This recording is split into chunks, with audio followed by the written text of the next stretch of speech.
Vous aimez l'art et la culture d'ici et d'ailleurs ? Retrouvez Anne dans l'épicerie culturelle du territoire. Bonjour à vous, vous venez de franchir les portes de l'épicerie culturelle du territoire.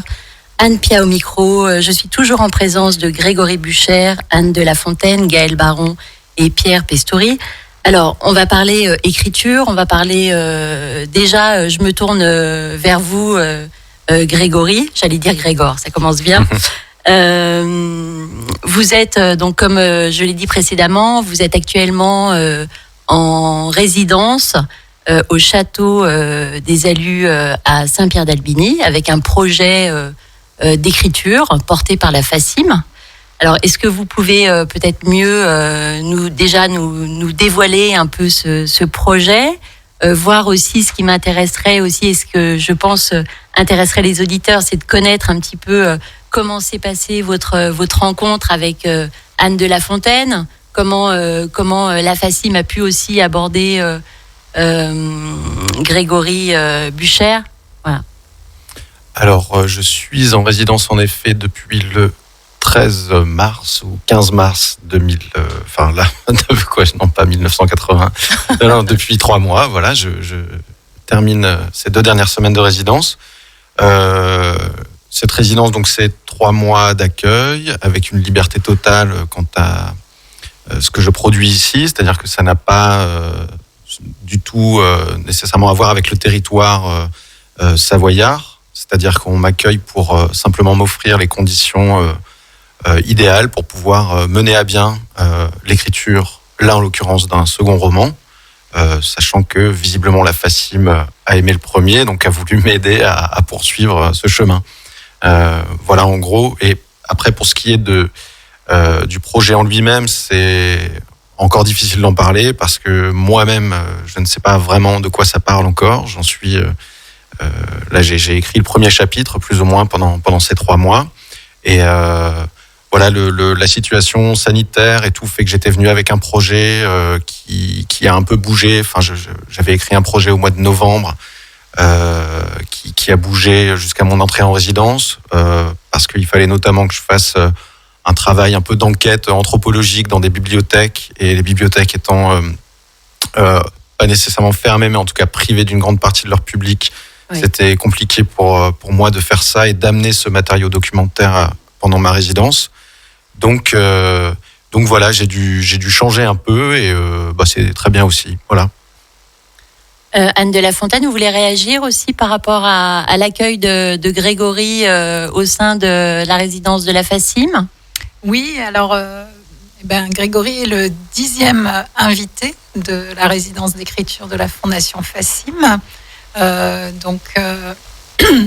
Une 10e résidence effectivement qui a été, comme l'an dernier, impactée par les conditions sanitaires, mais qui tout de même a permis à Grégory à la fois d'écrire ce projet d'écriture sur lequel il n'a aucun compte à rendre à la Fondation, et à la fois de rencontrer des lecteurs en bibliothèque, en lycée. Nous nous sommes rendus également à Chamonix pour rencontrer une classe de collège. Voilà, nous étions à Dingy-Saint-Clair il y a 2 jours en arrière, et puis prochainement, et Gaël en parlera sur Aix-les-Bains. D'accord. Gaël, vous voulez peut-être aussi réagir pour compléter ce qu'a dit Anne de La Fontaine ? Écoutez, moi, dans un premier temps, je parlerai effectivement de la rencontre qui aura lieu samedi prochain, 5 juin, à 10h. Donc voilà. Donc ça, on verra effectivement en fin d'émission. D'accord. La particularité simplement de cette résidence aussi, c'est que alors il y a beaucoup de résidences qu'on tente soi-même en tant que créateur, pour lesquelles on postule. Ici, la FACIM va plutôt parier sur un auteur ou une autrice à qui ils ont envie à qui ils font confiance et ils ont envie d'offrir ces conditions. Donc c'est la première fois, moi personnellement, qu'on m'invite sans que je le demande, quoi. Enfin, sans que je m'impose, on va dire. Ce qui était différent en fait pour la résidence à Malakoff. Oui, tout à fait. Où vous avez répondu en fait à l'invitation. Voilà, c'est ça. C'était un concours. Comment ça se passe ? La plupart du temps, les résidences de création, il y a une première partie où on est présélectionné sur dossier, donc sur la foi de ce qu'on a pu produire auparavant. Et puis, si là-dessus on est sélectionné, il y a un oral, par exemple, où on va venir présenter le projet qu'on va mener durant le temps de résidence. Projet qui souvent doit être, qui est souvent lié au territoire, notamment.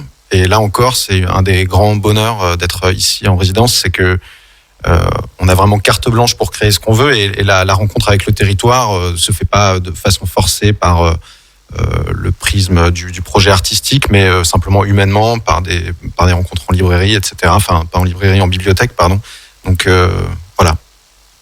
Alors, peut-être que vous pouvez nous raconter justement, moi j'ai bien ri, parce que pour dire vraiment les choses, je n'ai pas fini votre livre, j'en suis au milieu et je m'éclate, je mène des enquêtes, je suis à fond dans votre livre, et je trouve que c'est aussi intéressant de voir de quelle manière vous êtes rentré au sein de cette résidence à Malakoff, avec finalement quand vous êtes retrouvé devant un jury, vous saviez pas exactement ce que vous alliez proposer. Donc c'était pas forcément facile aussi de convaincre ce jury. Est-ce que vous pouvez nous en dire plus? Parce que finalement au départ vous êtes plasticien, oui, vidéaste.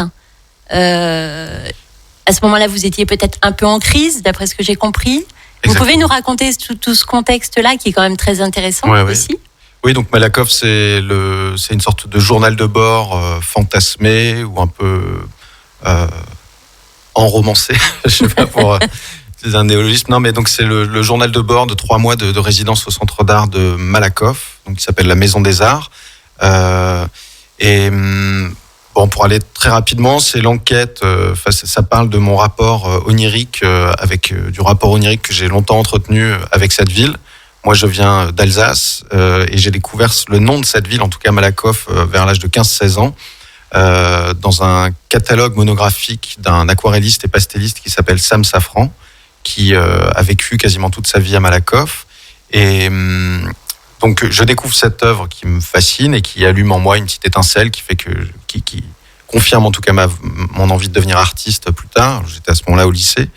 Et la fascination que j'ai à la fois pour les images que produit Sam Safran et pour le nom de Malakoff, en fait, qui revient.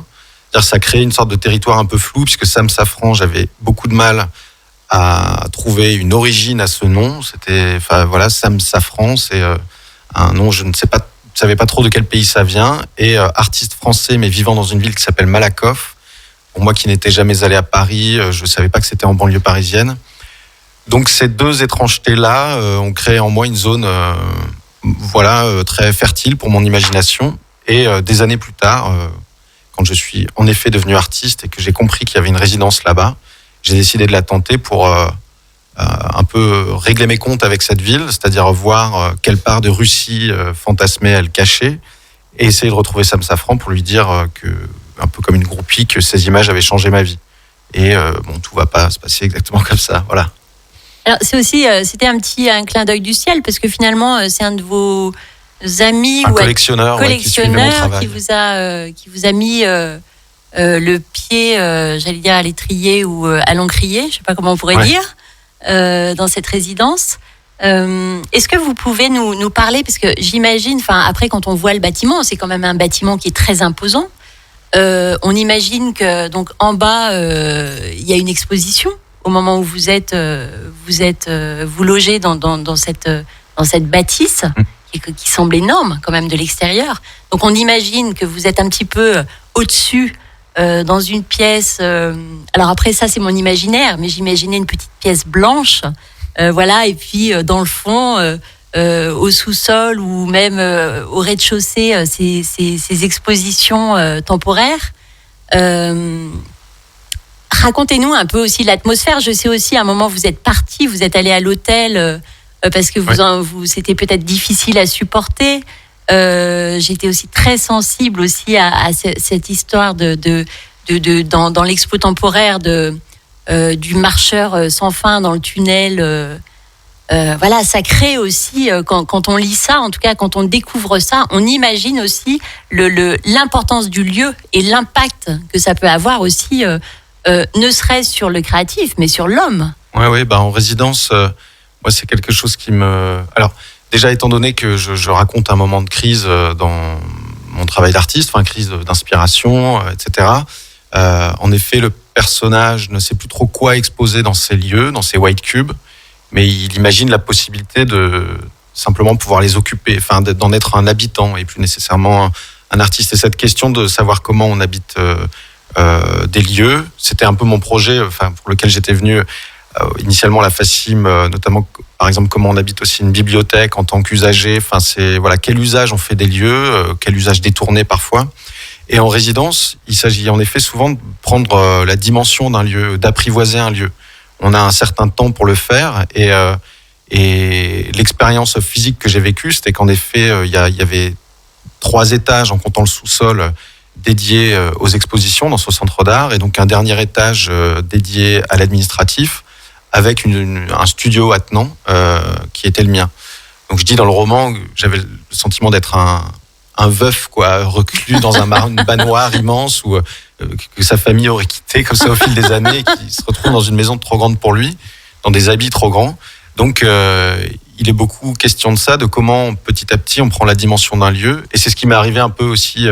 Alors on dit le château des Alus, c'est pas un château fort. Moi je vis dans un gîte à côté, mais c'est déjà très grand pour une personne toute seule. Et je trouve ça toujours passionnant de voir comment on fait sien un lieu et comment petit à petit on en prend la dimension, quoi. Donc la narration parle, en toile de fond, il y a aussi ça. Qu'est-ce que c'est apprivoiser un lieu, quoi.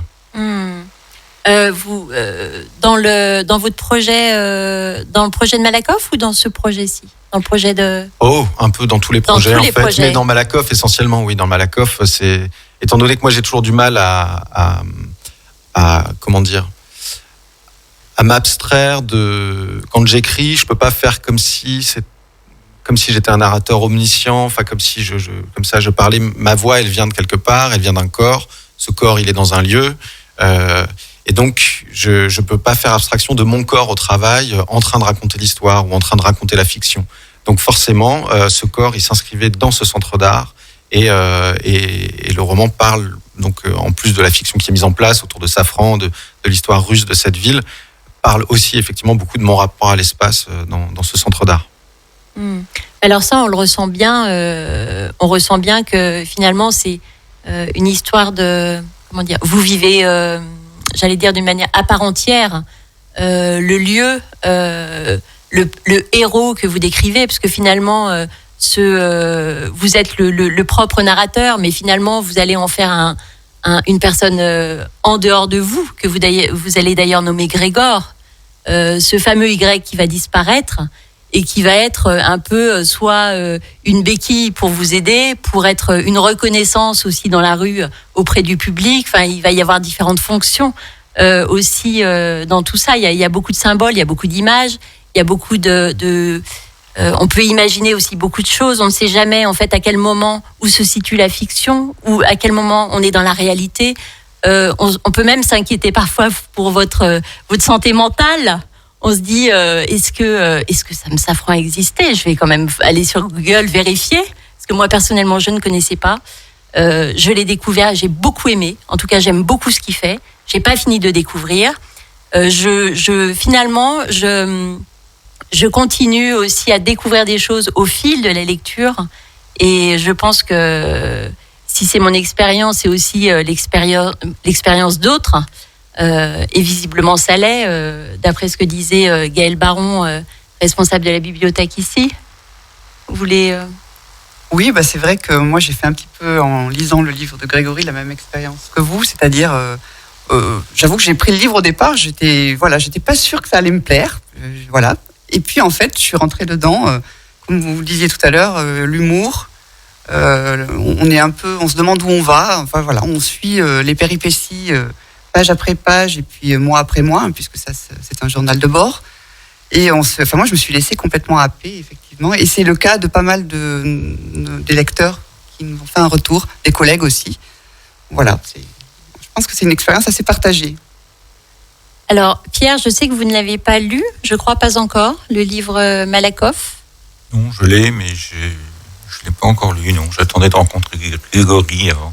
Vous avez raison, faut se méfier. Et Anne de La Fontaine, vous avez un commentaire à faire sur ce premier livre de Grégory Bucher ? Pour le dire simplement, moi, ça a été un coup de cœur dès les premières pages quand je l'ai eu entre les mains à sa sortie l'an dernier, à 2 jours du premier confinement. Et chaque année, je fais une veille, je lis énormément pour, comme l'a dit Grégory, inviter un auteur émergent, mais qui nous semble, prometteur et pour lequel on a envie effectivement d'offrir ce temps de résidence. Et l'univers de l'art contemporain, qui est assez peu présent en Savoie. La Haute-Savoie, par exemple, a beaucoup plus de lieux d'exposition, de centres d'art. Et du coup, en Savoie, on a quand même encore peu. Il y a un joli centre qui vient de s'ouvrir à Ugine, un centre d'art et de rencontres. Mais voilà, il y a quand même assez peu encore de place à l'art contemporain en Savoie. Donc je me demandais quel serait l'accueil. Et je dois dire qu'il a fallu et qu'il faut encore défendre ce livre. Et je le fais avec beaucoup de bonheur parce que, en définitive, et vous avez été plusieurs à en témoigner là, passer peut-être une petite appréhension d'aller vers un monde intellectuel ou inaccessible, je ne sais pas, mais en fait, on va à la rencontre d'un auteur qui a créé un personnage qui, lui-même, Grégory, ne vient pas du monde de l'art. Enfin, l'art, c'est... quelque chose que j'ai gagné. C'est quelque chose que tu as gagné, oui. Et ça se sent parce que tu as envie de nous faire partager tout ce que l'art peut nous amener. L'art, c'est quelque chose que vous avez gagné. Vous pouvez préciser ?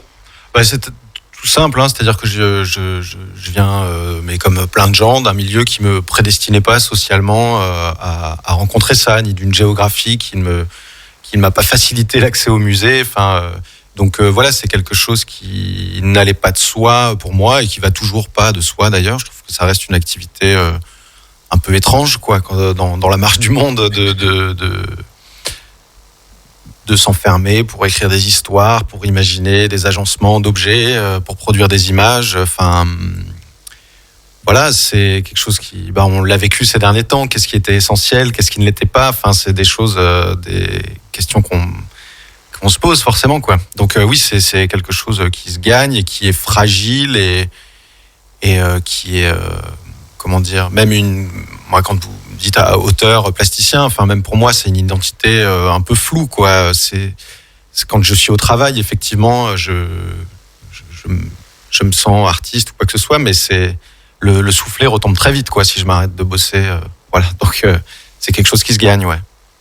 Parce qu'aujourd'hui, en fait, vous menez différentes activités, c'est-à-dire... Alors aujourd'hui, donc j'ai, en fait, pour la faire courte, j'ai d'abord fait les arts décoratifs à Strasbourg. Ensuite, je suis passé par un post-diplôme qui s'appelle le Frénois, dans le Nord, plutôt spécialisé dans le cinéma et la vidéo expérimentale. Et après, le post-diplôme des Beaux-Arts de Lyon. Et ça faisait une dizaine d'années que j'exposais mon travail. Une galerie représentait mon travail à Paris. Quelle galerie ? Vous pouvez nous la nommer ? C'était la galerie Jérôme Poggi. Et puis, voilà, j'ai pu exposer au Centre Pompidou, au Centre National des Arts Plastiques. Il y a une des beaux petite lieux, des beaux lieux quand même. Alors, c'était sporadique, mais il y a, disons qu'à mon niveau, il y avait des choses qui commençaient à s'installer. Et puis, j'ai fait le constat que j'avais le sentiment que j'arrivais pas à aller au bout, ni artistiquement, ni nécessairement humainement, d'une espèce de quête que je me suis fixée. Et l'écriture s'est imposée comme un nouveau médium à explorer. Et aujourd'hui, donc, il m'arrive d'exposer encore d'anciennes productions à moi, de poursuivre des parallèles et de continuer à jeter des passerelles avec les arts plastiques, mais l'écriture est devenue un médium que je pense qui m'est privilégié maintenant. Mais je fais pas beaucoup de différence, en fait. On l'a pas dit, mais dans le livre, il y a beaucoup d'images. Il y a beaucoup aussi de gestes performatifs qui sont imaginés. C'est juste une autre manière d'explorer un pays dans lequel je me trouvais déjà avant, quoi, on va dire. Un autre véhicule. J'en reviens à Malakoff. Quel souvenir en gardez-vous de cette de cette résidence? Quel souvenir principal? Alors, en fait, le livre raconte 3 mois de résidence. En réalité, il m'a pris un peu plus de 3 ans. Il m'a demandé un peu plus de 3 ans d'écriture. Alors, c'est un truc dont je parle souvent, mais c'est pas comme une espèce de preuve de qualité. Ah oui, il a mis 3 ans à être écrit, donc c'est que ça doit être bien. C'est juste que c'est indissociable. Pour moi, c'est une espèce d'expérience du temps complètement délirante, quoi, d'écrire un roman. Donc, c'est pour ça que c'est toujours indissociable pour moi quand je parle de ce roman, du temps que j'y ai passé aussi. Mais donc, en fait, je l'ai beaucoup plus écrit chez moi à Lille et à la bibliothèque de Lille que à Malakoff. Et donc, au début, tant que j'écrivais dans les lieux réels, j'étais très attaché à la réalité des choses, à la vraisemblance des trajets du personnage dans la ville, enfin des choses comme ça. Et plus je me suis éloigné dans le temps de cette résidence à Malakoff, plus je me suis enfoncé dans l'écriture du livre, plus en fait c'est la fiction qui a pris le pas. Et donc aujourd'hui, le souvenir que j'ai de Malakoff, enfin pour moi Malakoff c'est une ville, c'est mon roman quoi. Enfin, je sais plus, désolé pour les habitants de cette ville, mais pour moi c'est plus une ville, c'est ce roman. Et j'y suis retourné, j'y étais pas retourné depuis je crois 3 ans. Enfin j'y suis retourné il y a 3 semaines pour faire une séance de dédicace. Et c'était très bizarre quoi pour moi de revenir dans ces lieux que j'avais tellement habités par la pensée. Et donc voilà, pour moi c'est le souvenir de cette résidence, c'est ce livre quoi. J'ai pas d'autres souvenirs. Mais vous aviez rencontré Sam Safran Ah ben non, il est décédé. Alors il est décédé quelques mois avant la sortie du livre. D'accord. Voilà. Et donc mais vous l'aviez vraiment rencontré? Oui, ça c'est pas de la fiction. Oui. Après tout est un peu enrobé, mis en scène, mais en tout cas la rencontre assez fugitive que j'ai faite avec lui, son refus tout à fait compréhensible de collaborer à l'écriture de ce travail est réel aussi. Donc voilà, c'était une sorte de rencontre un peu qui a engendré un peu de désillusion, mais je crois qu'il pouvait pas en être autrement de toute façon. C'est un peintre dont j'avais tellement rêvé, c'est une ville dont j'avais tellement rêvé que je pouvais que être un peu déçu, c'est bien normal. J'ai envie de dire non. J'ai envie de dire non spontanément.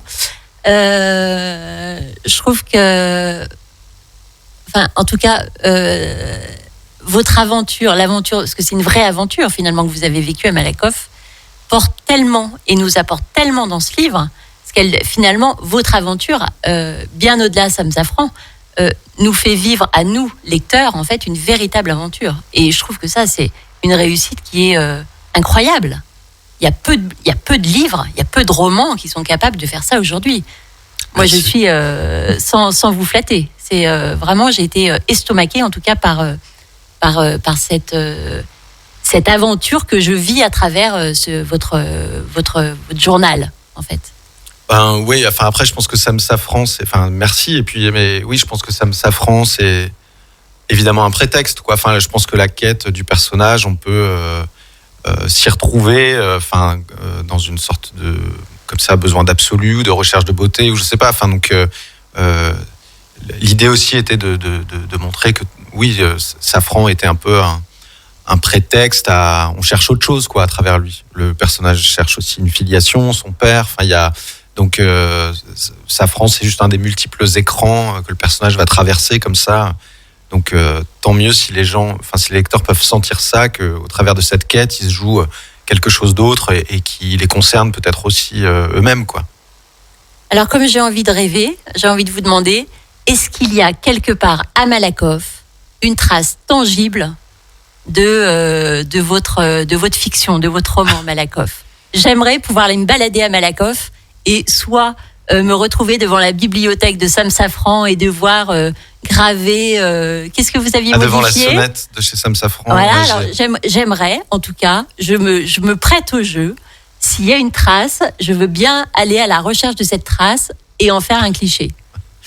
Je ne m'en souviens plus. Je dirais qu'il n'y a Dites-moi plus oui, de... s'il vous plaît. Non, je crois qu'il n'y a plus de traces.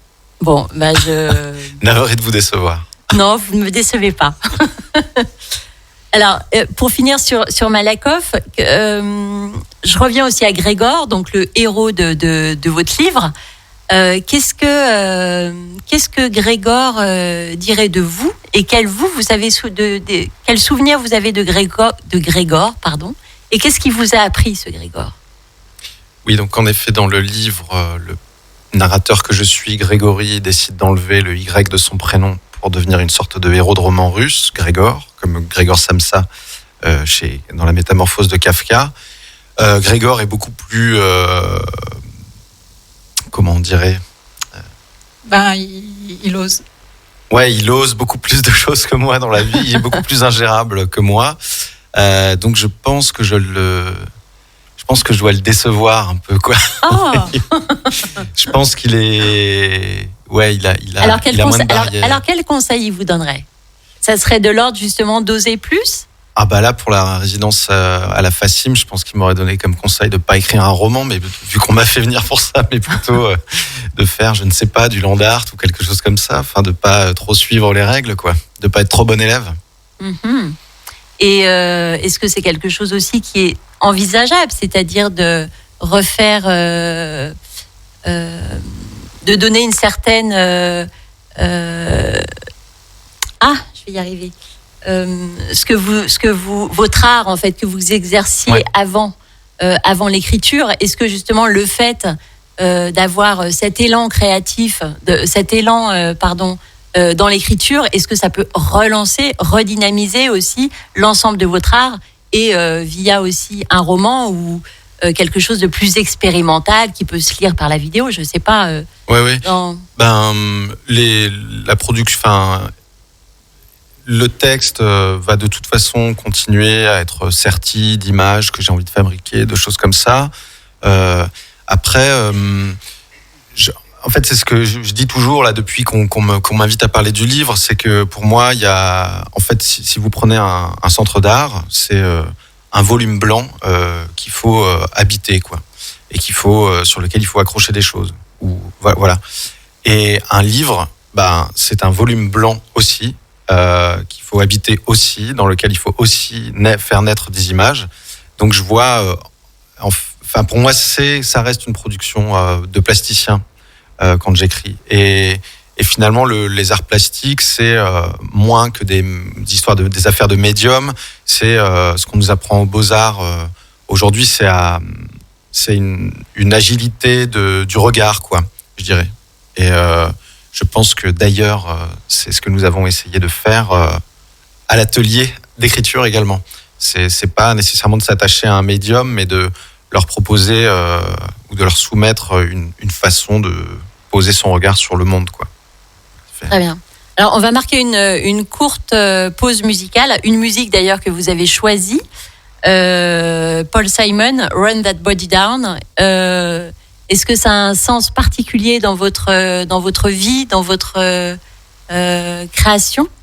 La musique, c'est mes rares moments d'épiphanie artistique, et celle-là en fait partie. Et c'est une chanson très autobiographique, et où il se nomme lui-même Paul.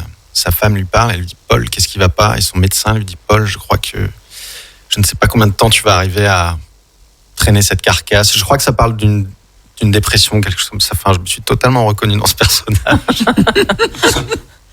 On l'écoute. Rebonjour pour ceux qui nous rejoignent.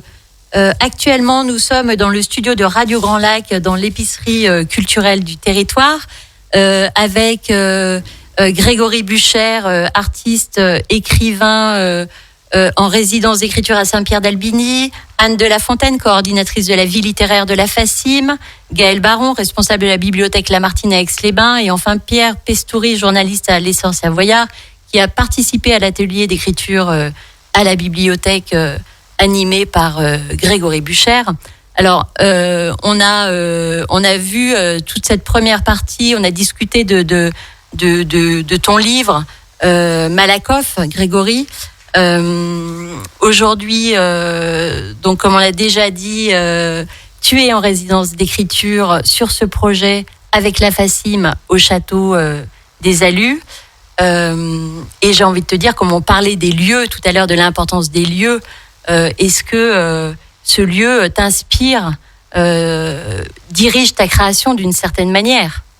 Alors, ce lieu ne m'inspire pas particulièrement, mais il m'aide beaucoup à travailler. C'est-à-dire que parfois, quand on est invité dans les lieux, j'ai pu faire aussi une résidence de 2 mois, par exemple dans un phare au bout de l'île d'Ouessant. Quand on est dans les lieux grandioses, comme là, le site du Château des Alus à Saint-Pierre-d'Albigny, souvent les gens nous disent « Ah bah tu dois être inspiré avec tout ça ». Il y a un côté un peu artiste de la Renaissance, pardon, pas de la Renaissance, mais artiste romantique. Moi, je suis pas venu là pour écrire sur le territoire, etc. Mais en revanche, le confort incroyable que m'offre cette résidence, la qualité de vie qu'elle m'offre, le fait d'être pendant 3 mois comme ça, sorti de toutes les contingences que je vis dans ma vie de tous les jours à Lille, dans ma vie de famille de tous les jours à Lille. La famille me manque, mais là, ces 3 mois, c'est très précieux, simplement pour dire que dans d'autres cas, c'est le travail qui vient s'insérer là où la vie nous en laisse l'opportunité, le quotidien, on grappille 1 heure par-ci, 1 heure par-là, etc. Alors que là, c'est une immersion totale ? Ouais, du coup, là, c'est la vie autour qui se met en place, quoi. Donc, si on a envie de manger à 16h parce qu'on est sur une bonne lancée, donc c'est surtout ça que permet la résidence, en fait. Un confort financier aussi qui est extrêmement important, parce que moi, ça m'a permis de cesser mon travail alimentaire pendant 3 mois. Donc ça, c'est aussi hyper important. Donc voilà, c'est un énorme luxe, mais c'est pas, ce lieu n'est pas nécessairement inspirant en soi. Il est magnifique et il est très agréable à vivre. Donc vous n'avez pas croisé de fantômes qui vous auraient soufflé des histoires pour écrire dans votre livre, pas du tout. Non, mais je voulais aussi pas devenir l'artiste qui écrit sur les résidences, quoi. Enfin, il y a, à la sortie de Malakoff, il y a le maire d'une petite ville, un maire qui m'a envoyé un texto. Je sais pas comment il a eu mon numéro il m'a dit bonjour, j'ai lu votre livre, etc. Si vous voulez venir en résidence chez nous, n'hésitez pas. Donc je vais pas éternellement écrire des romans sur les villes et sur les résidences qui m'accueillent, quoi. Oui, il y a un moment, il faut passer à autre chose. Voilà, aussi. c'est ça. En tout cas, c'est une sacrée reconnaissance, effectivement, de vous apporter toute cette tout ce confort, en fait, pour réaliser ce projet d'écriture. Et la FACIM vous fait sacrément confiance aussi. Alors, je voudrais juste préciser que on est en partenariat avec le Centre national du livre, qui verse à Grégory sa bourse de résidence. Et nous, on prend en charge l'hébergement au Château des Alus. Donc voilà, une résidence d'écriture, c'est aussi une construction entre plusieurs institutions culturelles qui valident un projet, puisque c'est Grégory qui avait fait la demande de bourse auprès du CNL, en sachant que le CNL se tourne vers nous pour vérifier que nous allons bien effectivement accompagner cet invité. Et voilà, c'est comme ça que ça se construit, une résidence d'écriture aussi. Et une résidence d'écriture, c'est à la fois, comme il vient d'être dit longuement, la possibilité pour un artiste de se retirer, de se consacrer vraiment entièrement à une production de création. Et à la fois, c'est une opportunité pour un territoire d'avoir cet artiste et donc à ses habitants de venir à sa rencontre. Et c'est là que la Fondation FACIM organise des temps de rencontre, donc les temps en bibliothèque, les temps auprès des lycéens et un atelier d'écriture. Jusqu'à présent, nos artistes en résidence, nos écrivains en résidence, allaient vers des collégiens ou lycéens et puis mener un atelier avec ce public. Pour les raisons sanitaires que l'on a traversées, cette année, j'avais du mal à mobiliser des enseignants qui avaient déjà du mal à faire leurs cours auprès des adolescents. Oui, c'était une année difficile. Donc, l'idée m'est venue de peut-être proposer à des adultes, et je me suis tournée vers Gaëlle pour lui dire, est-ce que à la bibliothèque vous seriez partant pour est-ce qu'il y aurait un groupe déjà constitué, ou des gens en tout cas que vous connaissez qui seraient susceptibles d'être intéressés pour un travail qui est quand même qui engage les participants, puisque c'est 20 heures qui est proposé Alors concrètement, Gaëlle Baron, donc comment vous avez eu 3 ateliers d'écriture au sein de la bibliothèque, C'est ça. Enfin, il y en a eu 2 pour le moment. Il y en aura un autre vendredi 4 juin prochain. Après, effectivement, on a accueilli la proposition d'Anne sur l'organisation d'un atelier. Alors, on était en pleine problématique sanitaire. Donc, on a un petit peu essayé de trouver des solutions qui pouvaient s'appliquer. On a contacté, du coup, en priorité les personnes de notre comité de lecture. Et également des personnes des comités de lecture des bibliothèques avec lesquelles on est partenaire sur les rencontres, à savoir Grésy-sur-Aix et Puny-Châtenot. Et on s'est dit qu'on pouvait réunir 6 personnes, puisque c'était dans les normes d'accueil à l'époque. Voilà, on a fait un appel et on a 6 personnes qui nous ont répondu. D'accord, donc c'est des ateliers en petits comités. Ça doit être aussi beaucoup plus facile, j'allais dire, et intime. Enfin, quelque part, ça rend l'atelier encore plus qualitatif, j'imagine. Même pour vous qui animez, Grégory. Ben oui, c'est sûr, parce que c'est un travail... Bon, pour moi, en tant que participant de cet atelier, mais d'une façon un peu particulière, puisque c'est moi qui ai proposé, on va dire, la thématique de l'atelier, etc., et puis qui suit un petit peu ce que chaque participant peut écrire. C'est difficile d'imaginer qu'on soit beaucoup plus si on veut avoir un suivi un peu fin, et je sais pas, si on veut avoir une vraie rencontre, un vrai échange, quoi. Et là, en l'occurrence, avec le groupe, c'est 6 personnes. 7, ouais. Avec... ça fait que tout le monde aussi a le temps de se pencher sur les productions des autres, mais même ne serait-ce que sur la vie des autres, et qu'il y a une vraie possibilité d'échange, ce qui n'aurait pas été le cas si on avait été beaucoup plus. Alors, Pierre Pestouri est là. Vous avez donc participé à un des ateliers d'écriture de Grégory Bucher. Donc vous pouvez témoigner aussi de cet atelier, de ce qui s'est passé.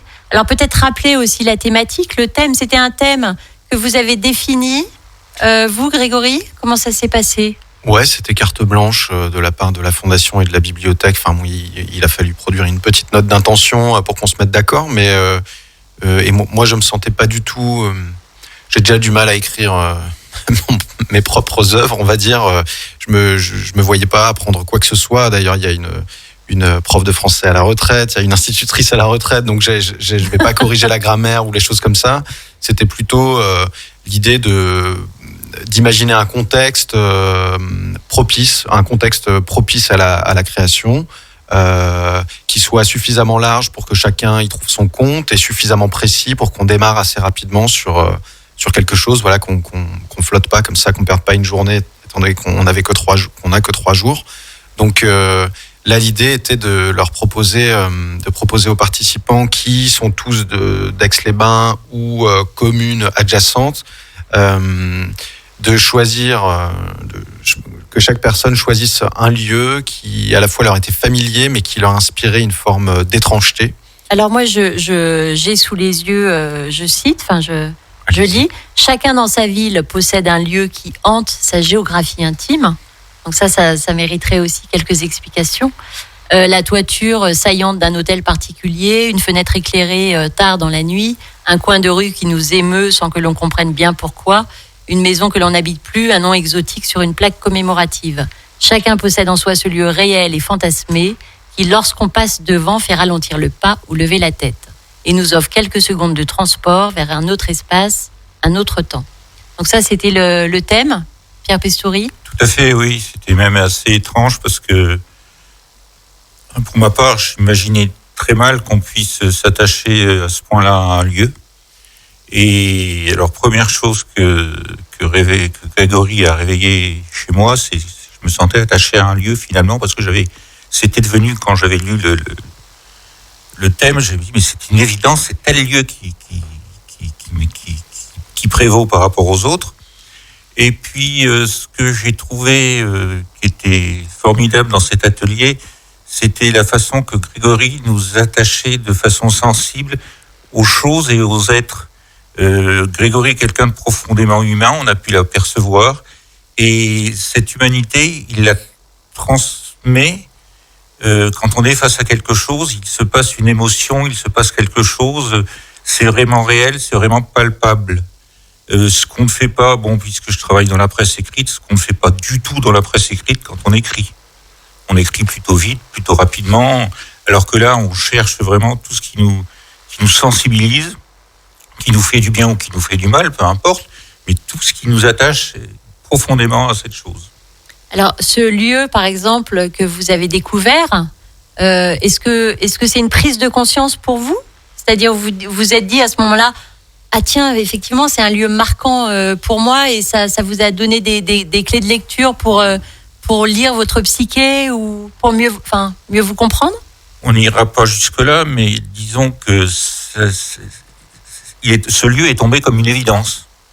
Quand j'ai lu la lettre où... Vous pouvez nous le partager ou... Le lieu, c'est le pont-canal de Briare et les bords de Loire à Briare-le-Canal, dans le Loiret. C'est des lieux que j'ai connus dans mon enfance, mais qui étaient comme nous ici, la Dent du Chat, je veux dire, on n'y prête pas forcément toujours attention. Et ces bords de Loire, ce pont-canal, on n'y portait pas forcément attention. Et le fait de chercher un lieu et de voir que ce lieu est arrivé comme ça, tout d'un coup, dans ma mémoire et dans mon esprit, je me suis dit, tiens, je sais que j'ai vécu des choses fortes avec ça. Et qu'est-ce que j'ai vécu ? Et là, maintenant, le travail de l'écriture derrière, quoi. C'est des lieux, l'idée, c'est qu'il y a des lieux qui nous habitent, quoi. On habite des lieux, mais il y a aussi des lieux qui nous habitent nous-mêmes. Et l'écriture est un bon moyen d'y retourner gratuitement, quoi. Là, moi, je sais que j'écris beaucoup sur ma ville natale en Alsace. La vie quotidienne fait que je peux pas y être très souvent, mais j'y retourne par la fiction, quoi. C'est un transport. Donc voilà, Pierre a un petit peu triché quand même parce que j'avais demandé un lieu ici dans la ville et il nous a emmené un peu plus loin, mais ça passe quand même. Mais après, ça me fait penser à ce que vous avez écrit dans votre livre. Un coup je vous dis tu, un coup je vous dis vous. C'est selon que c'est Grégor ou Grégory, c'est ça. Il y en a un que vous tutoyez. Merci. Quelque chose qui m'a fait écho. En fait, vous parlez justement d'où l'on vient, le point de départ des. Comment vous l'avez formulé ? Le chez soi, c'est l'endroit d'où l'on part.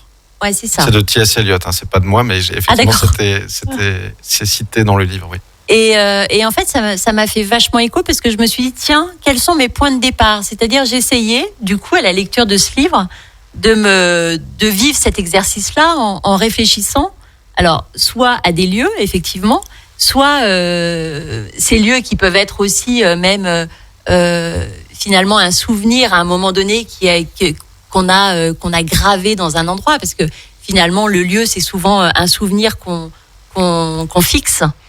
Et j'ai trouvé très intéressant aussi de pouvoir se dire, tiens, on est jalonné, notre vie est jalonnée, notre construction personnelle est jalonnée finalement par des lieux. Et finalement, en repartant de ces lieux, on va pouvoir retracer en fait notre chemin de ce qu'on est devenu, de notre personnalité. Et je trouvais ça en tout cas très intéressant. Oui, et que ces lieux peuvent parfois même s'emboîter, plusieurs lieux peuvent s'emboîter les uns dans les autres, quoi. Moi, il y a une lectrice qui m'a dit dans Malakoff que pendant tout le livre, elle pensait à une ville en Algérie qui s'appelle Tlemcen et qu'en fait, le rapport que moi j'entretenais avec Malakoff, elle l'entretenait avec ce mot et le son de ce mot et ce que ce son faisait naître comme paysage en elle. Et du coup, je trouvais drôle que voilà, en fait, pour elle, Malakoff, c'était autre chose encore, quoi. C'était Tlemcen. Donc c'est juste une coquille vide ou un écran de projection, on va dire. Alors, on va marquer la dernière pause musicale avant de se quitter et d'annoncer aussi quelques dates, quelques rencontres. Je vous propose d'écouter Jack Johnson, Better Together. Vous aimez l'art et la culture d'ici et d'ailleurs ? Retrouvez Anne dans l'épicerie culturelle du territoire. Direct dans l'épicerie culturelle du territoire, dont les portes malheureusement vont bientôt se refermer. Mais avant de nous quitter, nous avons donc je suis toujours en présence de Grégory Bucher, artiste, écrivain en résidence d'écriture à Saint-Pierre d'Albigny, Anne de La Fontaine, coordinatrice de la vie littéraire à la FACIM, Gaël Baron, responsable de la bibliothèque Lamartine à Aix-les-Bains, et Pierre Pestoury, journaliste à l'Essor Savoyard, qui a participé récemment à l'atelier d'écriture, un des ateliers d'écriture, à la bibliothèque Lamartine. Alors, merci vraiment à vous d'être venus et d'avoir partagé ce moment avec tous les auditeurs et aussi ici dans le studio. Merci Grégory aussi de votre témoignage. Merci à vous. Pierre également, même si on vous a moins entendu, je le regrette d'ailleurs, mais le temps malheureusement n'est pas extensible et on doit faire avec, comme on dit. Je crois qu'on aura l'occasion de vous retrouver, Grégory, au musée Fort. Comment ça se passe, Anne de La Fontaine? Vous pouvez nous en dire mieux sur la prochaine rencontre, je crois, au musée Fort? Alors oui, si les auditeurs étaient intéressés et avaient été mis en appétit sur le livre Malakoff par cette émission, ils pourront retrouver Grégory samedi matin, ce samedi 5 juin, à 10h au musée Fort ou en cas de pluie à la bibliothèque, pour une rencontre qui sera animée par Gaël Baron, notamment ici présente. Et ma collègue Laure Mouchetan aussi. Et Laure, donc c'est une rencontre qui réunit aussi les 3 bibliothèques de Mouxy. Oui, tout à fait. Nous travaillons en partenariat avec Grésy-sur-Aix et Puny-Châtenot. Ah, pardon, c'est moi qui me suis trompée. Bibliothèque du territoire. Ouais. Voilà, donc ça c'est le premier rendez-vous pour retrouver Grégory rapidement. Le deuxième rendez-vous que je trouve important de vous énoncer là, c'est la Fondation FACIM va fêter cette année les 20 ans des rencontres littéraires en Savoie-Mont-Blanc. En raison de la crise sanitaire, ces rencontres qui ont lieu habituellement en juin ont été reportées cette année au 10, 11, 12 septembre. Et donc, vous pourrez y retrouver Grégory Bucher, puisqu'il sera un des invités de ces 3 jours. On aura l'occasion d'en reparler et même peut-être de faire une émission. Ah bien volontiers. Merci Anne.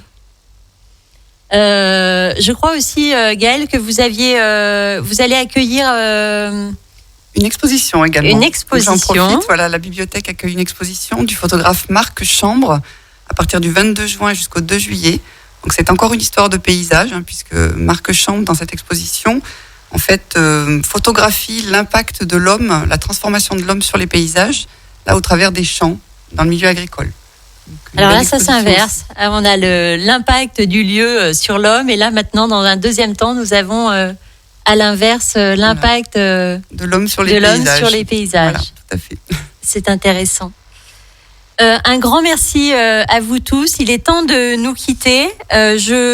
Sachez que vous pouvez nous retrouver sur la page Facebook aussi de l'épicerie culturelle du territoire, sur Instagram également, où on met des informations. D'ailleurs, tout ce qui a été cité, on pourra mettre ces informations sur la page Facebook et sur le compte Instagram. Vous pouvez aussi retrouver Radio Grand Lac également sur les réseaux sociaux que je viens de citer. Je vous dis à très bientôt pour une prochaine émission dans 15 jours. Toujours, ça sera donc le lundi de 13h à 14h. Et à très bientôt et bonne journée. Au revoir.